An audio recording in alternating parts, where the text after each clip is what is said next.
Many people don't realize that Amazon released a game not long ago.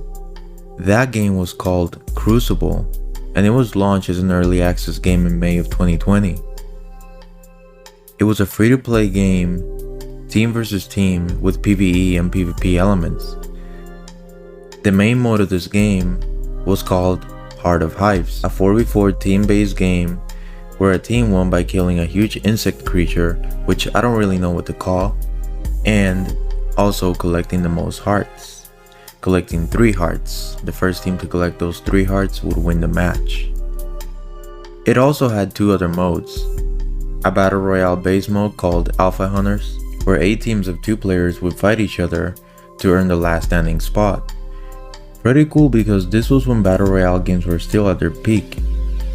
The other mode was Harvest for Command, basically a domination, capture the objective type of mode, something that you're very familiar with if you played any Call of Duty game. Unfortunately, these 2 modes were removed to focus on the principal mode. And so far, this game seems like an original concept and was arguably backed by the biggest company to get their hands in gaming, one of the richest companies ever, with endless possibilities and an unimaginable budget. Crucible definitely had a lot of things on its side. However, Crucible had some issues. Crucible was in its early access phase, and when I played it a few times, I ended up kinda liking the game, but as I played it more and more, I noticed some things.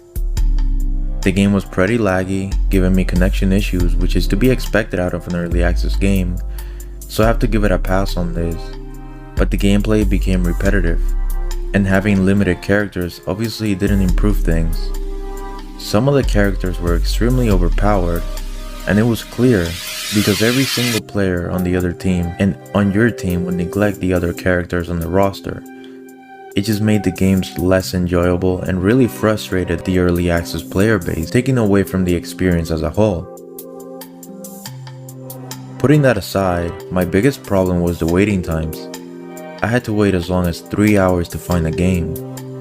It just seemed like the game had no population whatsoever, and when I would check the Steam charts, I would only see about 300 players online, which revealed why the waiting times were so bad.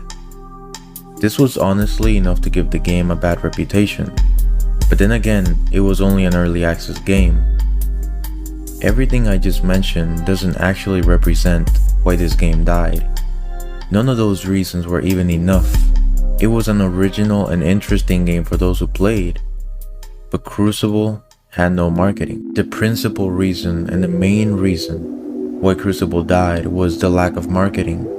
I mean, it just seemed like it came out of nowhere. No announcement, no trailers, nothing. Actually, the main reason I noticed it was because I checked the upcoming games every day and somehow saw this new game pop up.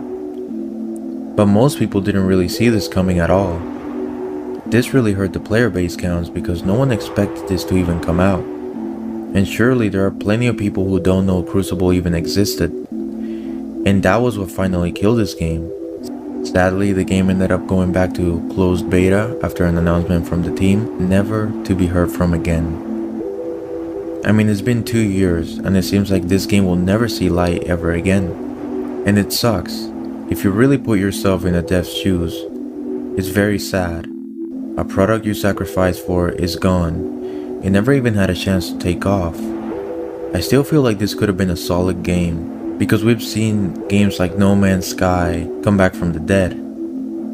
But if a game isn't given enough time, it is just not possible. Yes, the game flopped, but I still felt like there was possibilities that are now not possible anymore.